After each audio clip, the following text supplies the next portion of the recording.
ਦਰਸ਼ਕੋ break ਤੋਂ ਬਾਅਦ ਤੁਹਾਡਾ ਸਭ ਦਾ ਭਰਪੂਰ ਸਵਾਗਤ ਹੈ। ਸੋ ਵਿਊਅਰਸ ਐਂਡ ਵਾਲੇ ਸੈਕਸ਼ਨ ਵਿੱਚ ਆਪਾਂ ਪਹੁੰਚ ਚੁੱਕੇ ਹਾਂ। ਇਸ ਵਿੱਚ ਆਪਾਂ ਗੱਲਬਾਤ ਕਰਨ ਜਾ ਰਹੇ ਹਾਂ ਕਿ 22 ਜਨਵਰੀ ਨੂੰ ਅਯੋਧਿਆ ਵਿੱਚ ਰਾਮ ਮੰਦਿਰ ਦਾ ਉਦਘਾਟਨ ਕੀਤਾ ਜਾਣਾ ਹੈ ਔਰ ਹਿੰਦੂ ਤਵੀਆਂ ਨੇ ਇਸ ਨਾਲ ਬਦੋਬਦੀ ਫਿਰ ਸਿੱਖਾਂ ਨੂੰ ਨੂੜਨ ਦਾ ਯਤਨ ਕੀਤਾ ਹੈ ਔਰ ਨਿਹੰਗ ਬਾਣੇ ਵਿੱਚ ਜਾਲੀ ਕਿਸਮ ਦੇ ਸਨਾਤਨੀਆਂ ਵੱਲੋਂ ਐਲਾਨ ਕੀਤਾ ਗਿਆ ਹੈ ਕਿ ਉਹ ਇਸ ਮੌਕੇ ਸਿੱਖਾਂ ਵੱਲੋਂ ਲੰਗਰ ਲਾਉਣਗੇ। ਇਸ ਐਲਾਨ ਕਰਨ ਵਾਲੇ ਜਾਲੀ ਨਿਹੰਗ ਲੀਡਰ ਜੈ ਸ਼੍ਰੀ ਰਾਮ ਕਹਿੰਦਾ ਹੈ ਅਤੇ ਉਸ ਦੇ ਮੱਥੇ ਤੇ ਟਿੱਕਾ ਲੱਗਾ ਹੋਇਆ। ਸੋ ਇਸ ਬਾਰੇ ਆਪਾਂ ਗੱਲਬਾਤ ਕਰਨ ਜਾ ਰਹੇ ਹਾਂ ਔਰ ਨਾਲ ਜਿਹੜੇ ਤੁਹਾਡੇ ਲਾਈਵ ਮੈਸੇਜ ਨੇ ਉਹ ਵੀ ਇੰਟਰਟੇਨ ਕਰਨ ਜਾ ਰਹੇ ਹਾਂ। ਸੋ ਅਸੀਂ ਚਾਹਾਂਗੇ ਕਿ ਤੁਸੀਂ ਇਸੇ ਤਰ੍ਹਾਂ ਜੁੜੇ ਰਹਿਣਾ, ਦੇਖਣ ਸੁਣ ਲਈ ਲਿਖਣ ਲਈ ਤੁਹਾਡਾ ਸਭ ਦਾ ਬਹੁਤ ਬਹੁਤ ਸ਼ੁਕਰੀਆ ਜੀ। ਡਾਕਟਰ ਸਾਹਿਬ ਕੀ ਵਿਚਾਰਾਂ ਨੇ? देखो, हिंदू तवियां ने और इंडियन स्टेट ने जिहड़ी सिखां दे खिलाफ अनडिकलेयर्ड वार जून 84 ਦੇ ਪਹਿਲੇ ਹਫਤੇ ਤੋਂ ਵਿੱਢੀ ਹੋਈ ਹੈ, ਉਸ ਦੇ ਦੋ ਪਲੈਂਕ ਨੇ, ਦੋ ਮੋਰਚੇ ਨੇ। ਇੱਕ ਪਾਸੇ ਤਾਂ ਸਿੱਖਾਂ ਨੂੰ ਦੁਨੀਆ ਭਰ ਦੇ ਵਿੱਚ ਬਦਨਾਮ ਕਰਨਾ, ਜਿਹੜੇ ਸਿੱਖ ਫਰੀडम, ਸਿੱਖ ਅੱਡ ਮਜ਼ਹਬ, ਸਿੱਖ ਸੋਵਰਨਿਟੀ ਦੀ ਗੱਲ ਕਰਦੇ ਨੇ, ਉਹਨਾਂ ਨੂੰ ਟਾਰਗੇਟ ਕਿਲਿੰਗ ਦਾ ਨਿਸ਼ਾਨਾ ਬਣਾਉਣਾ ਔਰ ਸੋਸ਼ਲ ਮੀਡੀਆ ਤੇ ਇਸ ਕਿਸਮ ਦਾ ਪ੍ਰਚਾਰ ਜਿਹਦੇ ਥੱਲੇ ਤੁਸੀਂ ਸਿੱਖਾਂ ਨੂੰ ਇੱਕ ਬੈਡ ਸ਼ੇਪ ਦੇ ਵਿੱਚ ਹੀ ਪੇਸ਼ ਨਾ ਕਰੋ, ਸਗੋਂ ਜੇ ਬਾਲੀਵੁੱਡ ਦੀ ਐਨੀਮਲ ਫਿਲਮ ਤੋਂ ਲੈ ਕੇ ਔਰ ਦੂਸਰੇ ਤੱਕ ਤੁਸੀਂ ਦੇਖਦੇ ਹੋ ਤਾਂ ਫਿਰ ਤੁਸੀਂ ਉਹਨਾਂ ਨੂੰ ਈਵਨ ਵੈਸ਼ੀਆਂ ਦੇ ਲੈਵਲ ਦੇ ਉੱਤੇ ਹੀ ਪ੍ਰੈਜ਼ੈਂਟ ਕਰੋ, ਉਹਨਾਂ ਦਾ ਇਮੇਜ ਜਿਹੜਾ ਬਿਲਕੁਲ ਡਿਸਟਰੋਏ ਕਰੋ। ਇੱਕ ਮੋਰਚਾ ਉਹਨਾਂ ਦਾ ਜਿਹੜਾ ਉਹਨਾਂ ਨੇ ਉਸ ਕਿਸਮ ਦੇ ਜਿਹੜੇ ਪੇਸ਼ਾਵਰ ਜਾਂ ਰੈਂਟਾ ਸਿੱਖ ਜਿਹਨਾਂ ਲਈ ਮੈਂ ਕਹਿੰਦਾ ਉਹ ਖੜੇ ਕੀਤੇ ਨੇ, ਜਿਹੜੇ ਇਹ ਧੜੱਲੇ ਦੇ ਨਾਲ ਪਬਲਿਕ ਪਲੇਟਫਾਰਮਸ ਤੋਂ ਔਰ ਆਪਣੀਆਂ ਸੋ ਕਾਲਡ ਜਥੇਬੰਦੀਆਂ ਦੇ ਨਾਵਾਂ ਥੱਲੇ ਕਹਿੰਦੇ ਨੇ ਕਿ ਜੀ ਸਿੱਖ ਤੇ ਹਿੰਦੂ ਤੇ ਇੱਕੋ ਹੀ ਨੇ, ਇੱਕੋ ਹੀ ਦਰਖਤ ਦੀਆਂ ਦੋ ਟਾਹਣੀਆਂ ਨੇ, ਅਸੀਂ ਸਨਾਤਨ ਧਰਮ ਦੀ ਰੱਖਿਆ ਦੇ ਲਈ ਬਣੇ ਔਰ ਗੁਰੂ ਤੇਗ ਬਹਾਦਰ ਸਾਹਿਬ ਦੇ ਸ਼ਹੀਦੀ ਦਿਨ ਦੇ ਮੌਕੇ ਵੀ ਤੁਸੀਂ ਜੇ ਇਸ ਕਿਸਮ ਦੇ ਲੋਕਾਂ ਨੂੰ ਦੇਖੋਗੇ ਤੇ ਉਹ ਆਪਣਾ ਕੰਮ ਕਰ ਰਹੇ ਨੇ।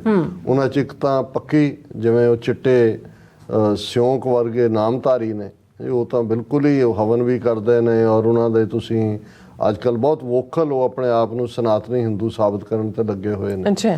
ਹੁਣ ਜਦੋਂ ਅਸੀਂ ਨਿਹੰਗ ਬਾਣਾ ਦੇਖਦੇ ਹਾਂ, ਖਾਲਸਾਈ, ਇਹ ਸਾਡੇ ਵਾਰੀਅਰ ਹੀ ਨਹੀਂ ਨੇ, ਇਹ ਗੁਰੂ ਕੀਆਂ ਲਾਡਲੀਆਂ ਫੌਜਾਂ ਨੇ।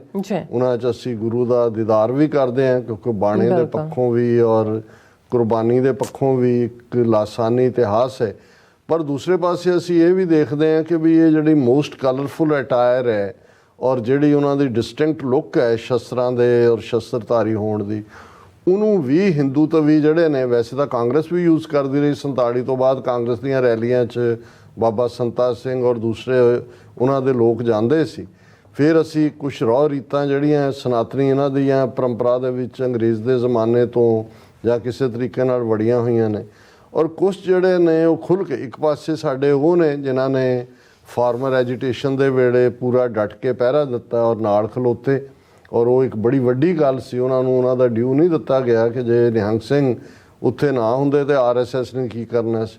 ਉਵੇਂ ਹੀ ਨਿਹੰਗ ਸਿੰਘ ਜਿਹੜੇ ਕੌਮੀ ਇਨਸਾਫ ਮੋਰਚੇ ਦੇ ਲਈ ਆ ਕੇ ਖਲੋਤੇ ਨੇ, ਉਹਨਾਂ ਦੀ ਇੱਕ ਵੱਡੀ ਕੰਟਰੀਬਿਊਸ਼ਨ ਹੈ, ਅੱਜ ਵੀ ਹੈ, ਉਹ ਇਹਨਾਂ ਸਾਰੀਆਂ ਸਰਕਾਰ ਦੀਆਂ ਖੇਡਾਂ ਨੂੰ ਸਮਝਦੇ ਨੇ।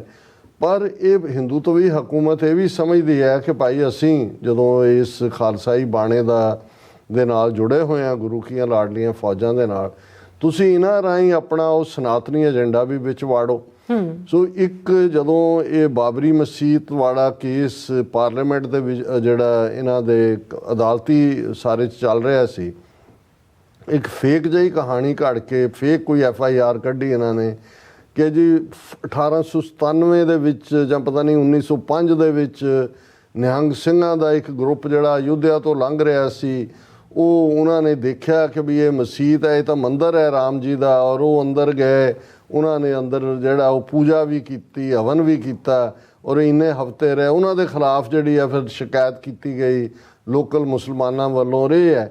ਸੋ ਈਵਨ ਸੁਪਰੀਮ ਕੋਰਟ ਤੱਕ ਆਪਣੇ ਕੇਸ 'ਚੋਂ ਫੇਕ ਜਿਹੀ FIR ਦਾ ਜ਼ਿਕਰ ਕਰਦੇ ਰਹੇ, ਦੱਸਣ ਦੇ ਲਈ ਕਿ ਜਿਵੇਂ ਰਾਮ ਸੇਤੂ ਪੁਲ ਨੂੰ ਲੈ ਕੇ ਗੁਰਬਾਣੀ ਦੀ ਇੱਕ ਤੁਕ ਜਿਹਦੇ 'ਚ ਰਾਮ ਸੇਤੂ ਲਫ਼ਜ਼ ਆਇਆ ਹੈ, ਉਸ ਨੂੰ ਇਹਨਾਂ ਨੇ ਯੂਜ਼ ਕੀਤਾ ਇਹ ਦੱਸਣ ਦੇ ਲਈ ਕਿ ਜੀ ਇਹ ਤਾਂ ਪੁਲ ਰਾਮ ਜੀ ਨੇ ਬਣਾਇਆ ਸੀ, ਹਾਲਾਂ ਉਹਦਾ ਕੋਈ ਲੰਕਾ ਨਾਲ ਜਾਂ ਕੋਈ ਸੰਬੰਧ ਨਹੀਂ, ਉਹਨੂੰ ਵੀ ਉਹਨਾਂ ਨੇ ਯੂਜ਼ ਕੀਤਾ ਔਰ ਸਿੱਖਾਂ ਨੂੰ ਵੀ ਲੱਗਦਾ ਅੱਛਾ ਜੇ ਮਹਾਰਾਜ ਨੇ ਰਾਮ ਸੇਤੂ ਕਿਹਾ, ਵਾਕਈ ਰਾਮ ਜੀ ਨੇ ਉਹ ਪੁਲ ਬਣਾਇਆ ਹੋਣਾ, ਉਹ ਬਾਂਦਰਾਂ ਨੇ ਨਾਲ ਬਣਾਇਆ ਹੋਣਾ, ਹਨੂਮਾਨ ਜੀ ਦੇ ਨਾਲ ਰਲ ਕੇ। ਹੁਣ ਇਸੇ FIR ਨੂੰ ਉਹਨਾਂ ਨੇ ਬੜਾ ਰਗੜਿਆ ਔਰ ਉਸ ਪੀਰੀਅਡ 'ਚ ਵੀ ਕਿ ਦੇਖੋ ਇਹ ਤਾਂ ਨਿਹੰਗ ਸਿੰਘ ਸਭ ਤੋਂ ਪਹਿਲਾਂ ਸੀ ਜਿਨ੍ਹਾਂ ਨੇ ਕਰੇਜ ਦਿਖਾਇਆ ਸੀ ਕਿ ਜੀ ਇਹ ਨੇ ਔਰ ਉਹਨਾਂ ਨੇ ਹਵਨ ਕੀਤਾ ਸੀ। ਹੁਣ ਕਿੰਨੀ ਵਾਰੀ ਇਹਦਾ ਉਦਘਾਟਨ ਕਰ ਲਿਆ, ਕਿੰਨੀ ਵਾਰੀ ਉਹ ਮੋਦੀ ਨੇ ਵੇਚਣਾ 1924 ਦੀਆਂ 2024 ਦੀਆਂ ਇਲੈਕਸ਼ਨਾਂ ਜਿਹਨੂੰ 22 ਜਨਵਰੀ ਨੂੰ ਫਿਰ ਉੱਥੇ ਉਦਘਾਟਨ ਕੀਤਾ ਜਾਣਾ, ਪਤਾ ਨਹੀਂ ਕਿੰਨੇ ਕੁ ਉਦਘਾਟਨ ਕਰਨੇ ਨੇ। ਹੁਣ ਇੱਕ ਪਾਸੇ ਅਸੀਂ ਦੇਖਦੇ ਹਾਂ ਵੀ ਇਹਨਾਂ ਨੂੰ ਇਹ ਡਰ ਹੈ ਕਿ ਵੀ ਜਿਹੜੇ ਦੂਜੇ ਨੇ ਹੁਣ ਇਹਨਾਂ 'ਚ LK ਅਡਵਾਨੀ ਔਰ ਦੂਸਰਾ ਜਿਹੜਾ ਮੁਰਲੀ ਮਨੋਹਰ ਜੋਸ਼ੀ, ਜਿਹੜੇ ਦੋਨੋਂ BJP ਦੇ ਜਿਨ੍ਹਾਂ ਨੇ ਖੜਾ ਕੀਤਾ ਹੈ ਸਾਰਾ ਪੰਗਾ, ਉਹਨਾਂ ਨੂੰ ਤਾਂ ਉਹਨਾਂ ਨੇ ਇਨਵਾਈਟ ਹੀ ਨਹੀਂ ਕੀਤਾ। ਉਹਨਾਂ ਨੇ ਕਿਹਾ ਜੀ ਇਹ ਦੋਨੋਂ ਬਜ਼ੁਰਗ ਨੇ, ਇੱਕ 90 ਸਾਲਾਂ ਦਾ, ਇੱਕ 93 ਸਾਲਾਂ ਦਾ, ਤੇ ਅਸੀਂ ਉਹਨਾਂ ਨੂੰ ਆਪ ਹੀ ਪੁੱਛ ਲਿਆ ਕਿ ਜੀ ਕਿਹਾ ਕਿ ਜੀ ਤੁਹਾਡੀ ਸਿਹਤ ਠੀਕ ਨਹੀਂ ਰਹਿਣੀ ਉੱਥੇ ਆ ਕੇ, ਇਸ ਲਈ ਤੁਸੀਂ ਨਾ ਹੀ ਆਓ ਤੇ ਚੰਗਾ। ਕਹਿੰਦੇ ਉਹਨਾਂ ਨੇ ਬੜੀ ਖੁਸ਼ੀ ਨਾਲ ਮੰਨ ਲਿਆ ਸੀ। ਨਹੀਂ, ਇੱਕ ਪਾਸੇ ਦਾ ਇਹ ਹੈ ਜਿੱਥੇ ਕਿ ਉਹ ਬਿਲਕੁਲ ਮੋਦੀ ਦੀ ਸਟ੍ਰਿਕਟ ਮੋਦੀ ਭਗਤ, ਔਰ ਕਿਉਂਕਿ ਦੋਨਾਂ ਨਾਲ ਜੋ ਮੋਦੀ ਨੇ ਸਲੂਕ ਕੀਤਾ ਉਹ ਤਾਂ ਬੁੱਢੇ ਬਾਰੇ ਪਛਤਾਉਂਦੇ ਹੋਣੇ ਕਿ ਬਈ ਅਸੀਂ ਕੀ ਕਰਤੂਤਾਂ ਕੀਤੀਆਂ ਨੇ, ਅੱਗੋਂ ਰੱਬ ਨੂੰ ਵੀ ਜਾ ਕੇ ਮਿਲਣਾ। ਪਰ ਦੂਸਰੇ ਪਾਸੇ ਇੱਕ ਜਿਹੜਾ ਡਰਾਮਾ ਪਿਛਲੇ 3-4 ਦਿਨਾਂ ਤੋਂ ਤਾਂ ਸਾਡੇ ਵੀ ਜਿਹੜੇ ਵਿਹਲੇ ਜੇ ਯੂਟਿਊਬਰ ਜਿਨ੍ਹਾਂ ਦੀ ਹੁਣ ਰੋਟੀ ਰੋਜ਼ੀ ਵੀ YouTube ਤੋਂ ਜਾ ਕੇ ਮਾਈਕ ਉਹਦੇ ਮੂੰਹ ਦੇ ਅੱਗੇ ਕਰਦੇ ਨੇ, ਕਿਸੇ ਬਾਬਾ ਹਰਜੀਤ ਸਿੰਘ ਰਸੂਲਪੁਰ ਦੇ ਨਾਂ ਥੱਲੇ ਕਿ ਜੀ 8ਵਾਂ ਡਿਸੈਂਡੈਂਟ ਹੈ ਬਾਬਾ ਫਕੀਰ ਸਿੰਘ ਖਾਲਸਾ ਦਾ, ਜਿਹਨੇ 1897 ਚ ਅਯੁੱਧਿਆ 'ਚ ਪੂਜਾ ਕੀਤੀ ਸੀ ਨਿਹੰਗਾਂ ਦੀ। ਪਹਿਲੀ ਗੱਲ ਤਾਂ ਨਿਹੰਗ ਜਥੇਬੰਦੀਆਂ ਦਾ ਜਿੰਨਾ ਵੀ ਮੈਨੂੰ ਪਤਾ ਹੈ, ਉਹਨਾਂ ਦੇ ਜਦੋਂ ਜਥੇਦਾਰ ਚੁਣੇ ਜਾਂਦੇ ਨੇ ਉਹ ਕੋਈ ਫੈਮਿਲੀ ਮੈਨ ਨਹੀਂ ਹੁੰਦੇ, ਕੋਈ ਡਿਸੈਂਡੈਂਟ ਨਹੀਂ ਹੁੰਦੇ, ਉਹ ਇੱਕ ਪੂਰਾ ਕ੍ਰਾਈਟੇਰੀਆ ਹੁੰਦਾ ਜਿਹਨੂੰ ਜਥੇਦਾਰ ਥਾਪਿਆ ਜਾਂਦਾ, ਔਰ ਉਹ ਬਹੁਤ ਵੱਡਾ ਇੱਜ਼ਤਦਾਰ ਅਹੁਦਾ ਹੁੰਦਾ ਨਿਹੰਗ ਸਿੰਘਾਂ ਦੇ ਵਿੱਚ।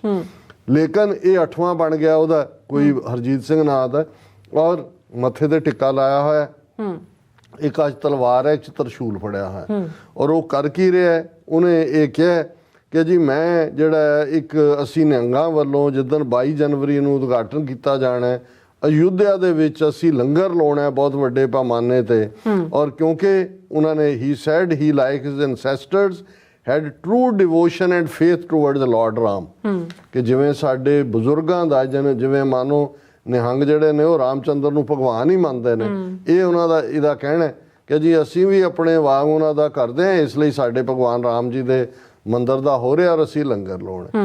ਹੁਣ ਪਹਿਲੀ ਗੱਲ ਤਾਂ ਈਵਨ ਕਾਰ ਸੇਵਾ ਵਾਲੇ ਕਾਰ ਸੇਵਾ ਕਰਦੇ ਨੇ, ਲੰਗਰ ਲਾਉਣ ਵਾਲੇ ਸਿੰਘ ਜਾਂ ਬਾਬੇ ਉਹਨਾਂ ਦਾ ਇੱਕ ਆਪਣਾ ਰੋਲ ਹੈ, ਕਾਰ ਸੇਵਾ ਵਾਲੇ ਵੀ ਉਹਦੇ 'ਚ ਹੁੰਦੇ।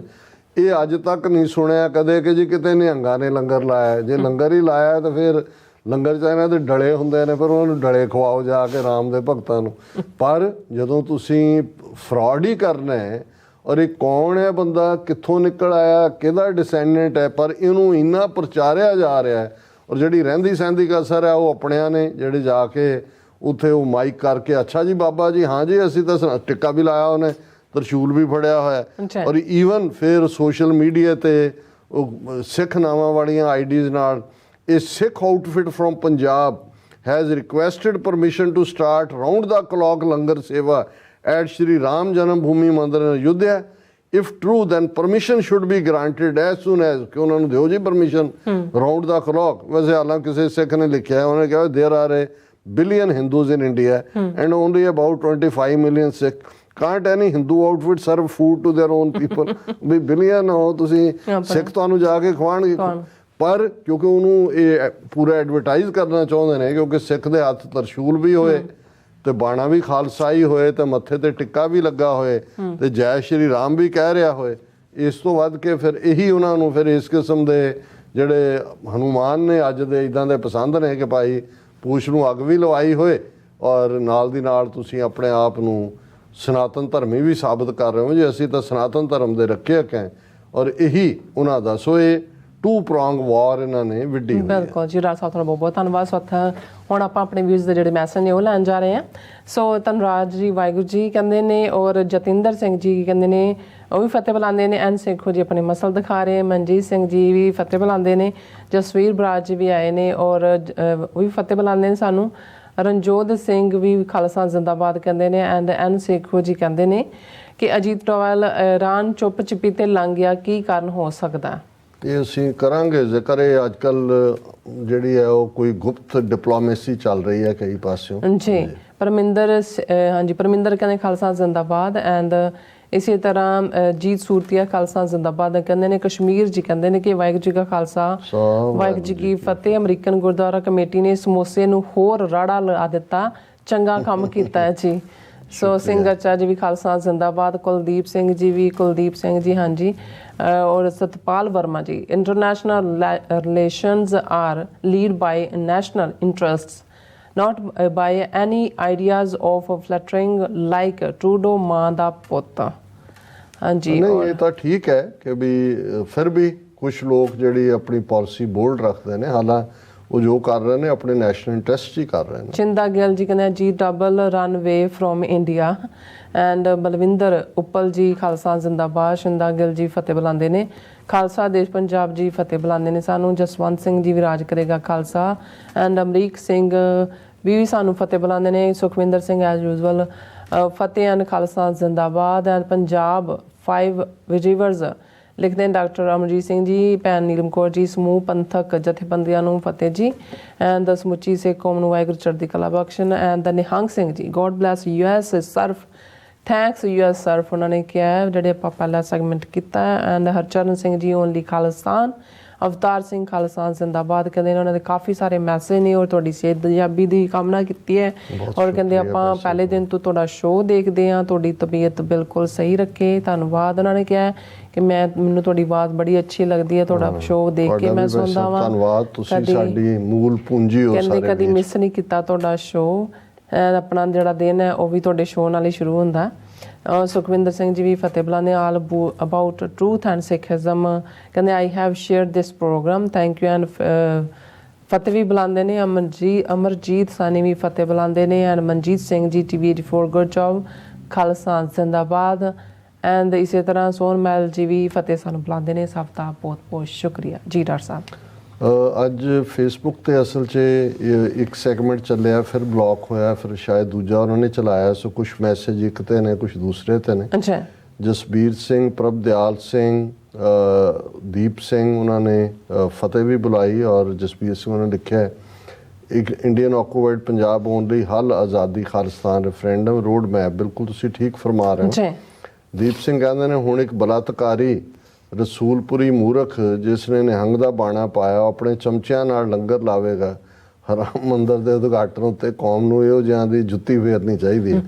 ਦੀਪ ਸਿੰਘ ਜੀ ਕਹਿ ਤਾਂ ਤੁਸੀਂ ਠੀਕ ਰਹੇ ਹੋ, ਪਰ ਇਸ ਕਿਸਮ ਦੇ ਕਈ ਟੁੱਚੇ ਉਹਨਾਂ ਨੇ ਰੱਖੇ ਹੋਏ ਨੇ ਜਿਨ੍ਹਾਂ ਨੂੰ ਉਹ ਜਦੋਂ ਚਾਹਣ ਉਹ ਕੱਢ ਲੈਣਗੇ। ਸਾਨੂੰ ਸਭ ਤੋਂ ਵੱਧ ਅਵੇਅਰਨੈਸ ਪੈਦਾ ਕਰਨੀ ਚਾਹੀਦੀ। ਵੀਰ ਕਮਲ ਸਿੰਘ ਲਿਖਦੇ ਨੇ ਸੁਖਬੀਰ ਬਾਦਲ ਦੀ ਮਾਫੀ ਉੱਤੇ ਸਿੱਖ ਇਥੈਸ਼ੀਆਂ ਨੇ ਤਾਂ ਬੋਲਣਾ ਹੀ ਸੀ, ਪਰ ਨਕਲੀ ਸਿੱਖ ਆਗੂ ਤੇ ਝਾੜੂ ਕਾਂਗਰਸੀ ਵੀ ਬਹੁਤ ਭੌਂਕੇ ਹਨ, ਪਰ ਕਿਸੇ ਨੇ ਵੀ ਖੰਨਿਓ ਤਿੱਖੀ ਵਾਲੇ ਸਿਧਾਂਤ ਤੇ ਖੜ ਕੇ ਮੁਲਾਂਕਣ ਨਹੀਂ ਕੀਤਾ। ਸਾਡੇ ਲੋਕ ਹਮੇਸ਼ਾ ਹੀ ਜਾਂ ਇੱਧਰ ਡਿੱਗ ਪੈਂਦੇ ਹਨ ਜਾਂ ਉੱਧਰ। ਮੇਰੇ ਖਿਆਲ ਵਿੱਚ ਮਾਫੀ ਮੰਗਣਾ ਜਾਂ ਕੀ ਤੌਰ ਤਰੀਕਾ ਤੇ ਅੱਖਰ ਵਰਤੇ ਇਹ ਕੋਈ ਵੱਡੀ ਗੱਲ ਨਹੀਂ। ਜਿਸ ਤਰ੍ਹਾਂ ਕਈ ਵਾਰ ਬੰਦਾ ਗਲਤੀ ਦਾ ਅਹਿਸਾਸ ਕਰਕੇ ਸ਼ਰਮ ਦਾ ਮਾਰਾ ਹੀ ਮਾਫੀ ਨਹੀਂ ਮੰਗ ਸਕਦਾ, ਪਰ ਉਸ ਦੀ ਰੋਜ਼ ਦੀ ਕਾਰਜਸ਼ੈਲੀ, ਬਿਆਨ, ਨੀਤੀ ਤੇ ਮੁੱਦਿਆਂ ਦੀ ਚੋਣ ਆਦਿ ਵਿੱਚ ਬਦਲਾਵ ਆ ਜਾਂਦਾ ਹੈ। ਜਿਵੇਂ ਦੀਪ ਸਿੱਧੂ ਦੀ ਵਰਖਾ ਦੱਤ ਨਾਲ ਗੱਲਬਾਤ ਤੋਂ ਬਾਅਦ ਮੈਂ ਦੇਖਿਆ ਕਿ ਹੁਣ ਇਹ ਕੋਈ ਨਚਾਰ ਗਾਇਕ ਨਹੀਂ ਰਿਹਾ, ਸਗੋਂ ਅੰਦਰੋਂ ਬਦਲ ਗਿਆ ਹੈ। ਇਸ ਤਰ੍ਹਾਂ ਸੁਖਬੀਰ ਬਾਦਲ ਕਹਿ ਸਕਦਾ ਸੀ ਕਿ ਮੇਰੇ ਬਾਪ ਤੋਂ ਬਹੁਤ ਗਲਤੀਆਂ ਹੋਈਆਂ ਤੇ ਪੰਥ ਮੈਨੂੰ ਅੱਗੇ ਤੋਂ ਦੱਸੇ ਕਿ ਕੀ ਕਰਨਾ ਹੈ, ਪਰ ਉਸ ਦਾ ਵੱਡਾ ਕਾਰ ਵਿਹਾਰ ਤਾਂ ਆਪਣੇ ਪਿਓ ਨੂੰ ਮਸੀਹਾ ਸਥਾਪਿਤ ਕਰਨ ਤੇ ਲੱਗਿਆ ਹੋਇਆ ਹੈ। ਇਸ ਨੂੰ ਸੰਖੇਪ ਰੱਖਦੇ ਹਾਂ ਤਾਂ ਇੱਕ ਆਖਰੀ ਗੱਲ ਲੱਗਦਾ ਹੈ ਕਿ ਅੰਦਰੋਂ ਬੀਜੇਪੀ ਨਾਲ ਰਲ ਕੇ ਅਕਾਲੀ ਦਲ ਨੂੰ ਖਤਮ ਕਰਨ ਲਈ ਇਕੱਠੇ ਹੀ ਕੰਮ ਕਰ ਰਹੇ ਹਨ। ਜਿਵੇਂ ਹੁਣ ਢੀਂਡਸਾ ਨੇ ਵੀ ਕਿਹਾ ਕਿ ਅਸੀਂ ਬਾਦਲ ਨਾਲ ਰਲਣ ਤੋਂ ਪਹਿਲਾਂ ਆਪਣੇ ਭਾਈਵਾਲ ਭਾਰਤੀ ਜਨਤਾ ਪਾਰਟੀ ਨੂੰ ਪੁੱਛਾਂਗੇ। ਸੋ ਅਸੀਂ ਸਮਝਦੇ ਹਾਂ ਕਿ ਇਹਨਾਂ ਨੇ ਬਿਲਕੁਲ ਠੀਕ ਕਿਹਾ। ਉਹ ਤਾਂ ਮਾਫੀ ਦਾ ਤਾਂ ਡਰਾਮਾਬਾਜ਼ੀ ਹੈ। ਉਹ ਤੁਹਾਨੂੰ ਕਈ ਵਾਰੀ ਤੁਸੀਂ ਨਾ ਵੀ ਲਫ਼ਜ਼ ਕਹੋ ਤੁਹਾਨੂੰ ਰਿਗਰੈਟ ਦਾ ਪਤਾ ਲੱਗਦਾ। ਉਹ ਤਾਂ ਪਿਓ ਨੂੰ ਵੀ ਡਿਫੈਂਡ ਕਰ ਰਿਹਾ ਆਪਣੇ ਨੂੰ। ਔਰ ਇਸੇ ਤਰ੍ਹਾਂ ਮੁਹੰਮਦ ਜਾਵੇਦ, ਜਗਤਾਰ ਸਿੰਘ ਜੌਲ ਉਹਨਾਂ ਨੇ ਤਾਂ ਇਹ ਕਿਹਾ ਵੀ ਇਹ ਬੁੱਢੇ ਦਲ ਦਾ ਹੀ ਸਭ ਤੋਂ ਵੱਡਾ ਪ੍ਰਚਾਰਕ ਹੈ। ਬਲਬੀਰ ਸਿੰਘ ਨਾਲ ਲਫ਼ਜ਼ ਉਹਨਾਂ ਨੇ ਕਿਹਾ, ਇਹ ਮੈਨੂੰ ਨਹੀਂ ਪਤਾ, ਮੈਂ ਤਾਂ ਉਹਦਾ ਹੱਥ ਤਰਸ਼ੂਲ ਤੇ ਟਿੱਕਾ ਹੀ ਦੇਖਿਆ ਤੇ ਮੈਨੂੰ ਇਹ ਲੱਗਾ ਕਿ ਭਾਈ ਇਹਨਾਂ ਨੇ ਲੱਭ ਲਿਆ ਹੋਰ। ਪਰ ਉਹਨਾਂ 'ਚ ਵੀ ਬਹੁਤ ਸਾਰੇ ਇਹਨਾਂ ਦੇ ਹੀ ਬੜੇ ਹੋਏ ਨੇ ਬੰਦੇ। ਜੀ ਔਰ ਕਿਰਪਾਲ ਸਿੰਘ ਚੀਮਾ ਕਹਿੰਦੇ ਨੇ ਜਾਗਣ ਦਾ ਸਮਾਂ, ਸਿੰਘ ਮਾਰਨ ਬੰਨ ਤੂਫਾਨਾਂ ਨੂੰ, ਜੋ ਸਿੰਘ ਬਚਿੱਤਰ ਅੱਜ ਦੇ ਨੇ, ਲੋਕੀ ਭੱਜਣ ਮੌਤ ਦਾ ਨਾਂ ਸੁਣ ਕੇ, ਇਹ ਮੌਤ ਵਿਆਉਣ ਲਈ ਸੱਜਦੇ ਨੇ। ਕੌਮ ਹਾਲੇ ਸੁੱਤੀ ਹੈ ਪਰ ਮਰੀ ਨਹੀਂ ਹੈ ਭਾਈ। ਫਿਰ ਜ਼ਰੂਰੀ ਗੱਲ ਉਹਨਾਂ ਨੇ ਕਿਹਾ, ਜੇਕਰ ਗੁਰਪਤਵੰਤ ਸਿੰਘ ਪੰਨੂ ਅੱਤਵਾਦੀ ਹੈ ਤਾਂ ਉਹਨਾਂ ਦੇ ਕਹਿਣ ਤੇ ਲੱਖਾਂ ਦੀ ਗਿਣਤੀ ਵਿੱਚ ਵੋਟਾਂ ਪਾਉਣ ਵਾਲੀ ਸਿੱਖ ਕੌਮ ਵੀ ਅੱਤਵਾਦੀ ਹੋਈ ਭਾਈ। ਗੁਰਪਤਵੰਤ ਪੰਨੂ ਦਾ ਨਾਮ ਵਰਤ ਕੇ ਹਿੰਦੁਸਤਾਨ ਪੂਰੀ ਕੌਮ ਨੂੰ ਅੱਤਵਾਦੀ ਦੱਸ ਰਹੇ ਹਨ। ਸੋਚ ਵਿਚਾਰ ਜ਼ਰੂਰ ਕਰਿਓ। ਲੱਗਦਾ ਹੈ ਰਾਸ਼ਟਰੀ ਟੋਲਾ ਹੁਣ ਕੁੰਡਲੀਆ ਖਾਲਸਾ ਜਗਾ ਕੇ ਹੀ ਹਟੇਗਾ। ਇਹ ਠੀਕ ਹੈ, ਜਿਨ੍ਹਾਂ ਨੂੰ ਅਸੀਂ ਨਹੀਂ ਜਗਾ ਸਕੇ ਉਹਨਾਂ ਨੂੰ ਦੁਸ਼ਮਣ ਦੀਆਂ ਜਿਹੜੀਆਂ ਨੀਤੀਆਂ ਨੇ, ਇਸ ਲਈ ਜਿਹੜੇ ਕਈ ਮੋਦੀ ਦੇ ਖੈਰ ਖੁਆਹ ਨੇ, ਉਹ ਇਸ ਲਈ ਕਿ ਉਹਨੂੰ ਪਸੰਦ ਕਰਦੇ ਨੇ। ਉਹ ਕਹਿੰਦੇ ਨੇ ਕਿ ਭਾਈ ਇਹਨਾਂ ਹੀ ਸਾਨੂੰ ਖਾਲਿਸਤਾਨ ਤੱਕ ਪਹੁੰਚਾਉਣਾ ਹੈ, ਇਸ ਦੀਆਂ ਨੀਤੀਆਂ ਨਹੀਂ। ਹੁਣ ਤਾਂ ਹਾਲ ਉੱਥੇ ਉਹਨਾਂ ਨੇ ਹਿੰਦੂਤਵਾ ਦੇ ਏਜੰਡੇ ਥੱਲੇ ਇਹ ਹੋ ਗਿਆ ਵੀ ਮੋਦੀ ਆਏ ਜਾਂ ਕੱਲ੍ਹ ਨੂੰ ਕੋਈ ਹੋਰ ਆਏ, ਉੱਥੇ ਹੁਣ ਹਿੰਦੂਤਵਾ ਦੇ ਨਾਲ ਸਾਡੀ ਟੱਕਰ ਹੋਣੀ ਹੈ ਤੇ ਖਾਲਿਸਤਾਨ ਤੋਂ ਬਿਨਾਂ ਕੋਈ ਚੋਇਸ ਬਾਕੀ ਨਹੀਂ ਬਚੀ ਹੈ। ਦਰਿਆਏ ਜਮਨਾ ਤੋਂ ਵਾਘਾ ਤੱਕ ਇੰਡੀਪੈਂਡੈਂਟ ਸੋਵਰਨ ਨੇਸ਼ਨ ਖਾਲਿਸਤਾਨ ਹੀ ਸਾਰੇ ਮਸਲਿਆਂ ਦਾ ਹੱਲ ਹੈ, ਸਾਰੇ ਸਵਾਲਾਂ ਦਾ ਜਵਾਬ ਹੈ। ਜੀ ਡਾਕਟਰ ਸਾਹਿਬ, ਤੁਹਾਡਾ ਬਹੁਤ ਬਹੁਤ ਸ਼ੁਕਰੀਆ। ਸੋ ਇਸ ਤਰ੍ਹਾਂ ਆਪਣੇ ਵਿਊਅਰਸ ਕੋਲ ਨੇ ਇਜਾਜ਼ਤ। ਵਿਊਅਰਸ, ਸਾਡੇ ਪ੍ਰੋਗਰਾਮ ਦਾ ਸਮਾਂ ਇੱਥੇ ਮੁੱਕਦਾ। ਤੁਸੀਂ ਆਪਣੀ ਰਾਏ ਤੇ ਸੁਝਾਅ ਸਾਨੂੰ ਭੇਜਣਾ ਭੁੱਲਣਾ ਸਾਡੇ ਇਸ ਪਤੇ ਤੇ sos@tv84.tv ਤੇ ਅਸੀਂ ਆਪਣਾ ਪ੍ਰੋਗਰਾਮ ਲੈ ਕੇ ਫਿਰ ਦੁਬਾਰਾ ਤੁਹਾਡੇ ਸਾਹਮਣੇ ਹੋਵਾਂਗੇ। ਤਦ ਤੱਕ ਲਈ ਮੈਨੂੰ ਤੇ ਆਪਣਾ ਸਲਾਹ ਗਿਆ ਦੋ ਦੇਖਦੇ ਰਹੋ TV84। ਬੁਲਾ ਦਿਓ ਫਤਿਹ। ਵਾਹਿਗੁਰੂ ਜੀ ਕਾ ਖਾਲਸਾ, ਵਾਹਿਗੁਰੂ ਜੀ ਕੀ ਫਤਿਹ। ਰੱਬ ਰਾਖਾ।